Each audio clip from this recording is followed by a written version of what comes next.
ডিপজলকে অশিক্ষিত বললেন নিপুণ।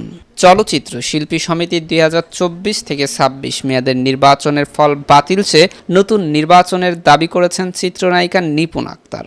নির্বাচনে সাধারণ সম্পাদক পদে লড়েছিলেন তিনি, যেখানে তার বিপরীতে ছিলেন অভিনেতা মনোয়ার হোসেন ডিপজল। গত 19 এপ্রিল নির্বাচনের ভোট গ্রহণ শেষে ডিপজল পান 225 ভোট।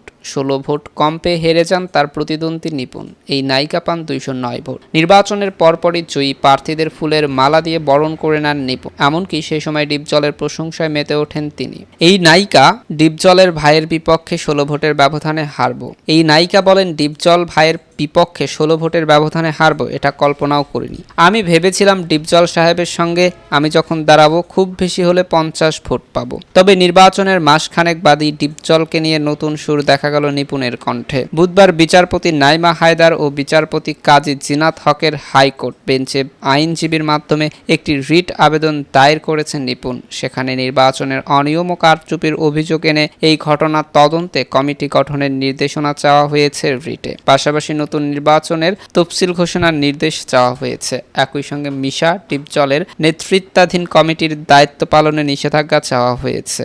হঠাৎই কেন নিপুণের এই বদল, সেই বিষয়টি গণমাধ্যমে কথা বলেছেন তিনি। সেখানে অভিনেত্রী বলেছেন, রিট আরও আগেই করা উচিত ছিল। ভোট হয়েছে শুক্রবার, ভোটের ফলাফল এসেছে শনিবার সকালে। রোববারই রিটটি করার দরকার ছিল, কিন্তু আমি অসুস্থ হয়ে পড়া এবং জরুরি কাজে যুক্তরাজ্য হয়ে যুক্তরাষ্ট্রে আসার কারণে সেটি সম্ভব হয়নি। আমি আসার সময় সবকিছু প্রসেস করে রেখেছিলাম। গত মঙ্গলবার আমার আইনজীবীর মাধ্যমে রিটটি করেছি। ভোটের বিজয়ী সভাপতি ও সাধারণ সম্পাদকের গলায় ফুলের মালা পরিয়ে শুভেচ্ছা জানিয়েছে।